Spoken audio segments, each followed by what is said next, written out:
Usa ka matinud-anon nga giya. Hulyo 11. Kay kining Dios mao ang atong Dios sa mga katuigan nga walay katapusan. Siya mao ang atong magmamando bisan hangtod sa kamatayon.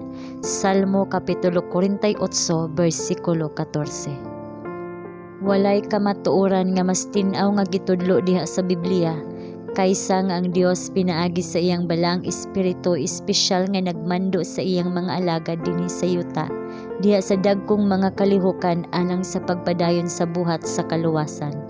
Ang mga tawo maoy galamiton diha sa mga kamot sa Dios nga gigamit niya sa pagtuman sa iyang mga katuyuan sa grasya ug kaluoy.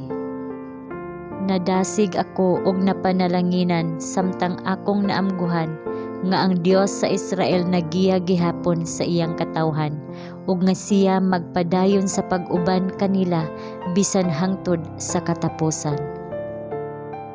Kung adunay panahon nga gikinahanglan nato ang espesyal nga giya sa balang espiritu, mao na kini karon. Nagkinahanglan kita og hingpit nga pagpahinungod. Hingpit na ang panahon nga atong gihatag sa kalibutan ang pagpasundayag sa gahom sa Dios sa atong kaugalingong kinabuhi ug sa atong ministeryo. Ang Ginoo naghandom sa pagtan-aw sa buhat sa pagmantala sa mensahe sa ikatulo nga manulunda nga madala sa unahan uban sa nagaduga nga kaepektibo. Ingon nga siya nagbuhat sa tanang kapanahunan sa paghatag og mga kadaugan ngadto sa iyang katawhan. Mausab niining panahona siya nangandoy sa pagdala ngadto sa usa ka madaugon nga katumanan sa iyang mga katuyuan alang sa iyang simbahan.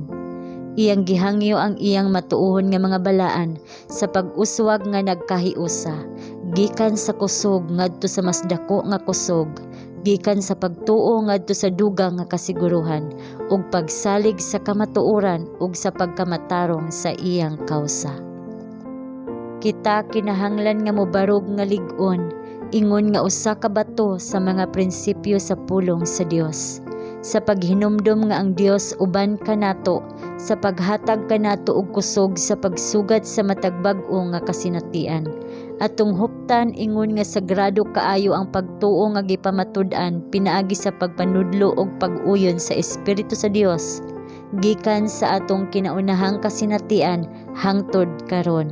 Atong ampingan nga bililhon kaayo ang buhat nga gipadayon sa Ginoo pinaagi sa iyang mga tawo nga nagbantay sa sugo ug diin pinaagi sa gahom sa iyang grasya motubo nga labi ka kusgan ug labi ka takos samtang muuswag ang panahon. Ang kaaway na ninguha sa pagtabon sa pag-ila ug pagpanabot sa katawhan sa Dios ug sa pagpahuyang sa ilang kaepektibo apan kung sila magbuhat ingon sa pagmando sa Espiritu sa Dios, siya moabli sa mga pultahan sa kahigayunan sa ilang atubangan. Ang ilang kasinatian mao ang usa sa kanunay gatubo hangtod nga ang Ginoo manaog gikan sa langit uban sa gahom ug dakong himaya aron sa pagbutang sa iyang selyo sa katapusang kadaugan diha sa iyang mga matinumanon.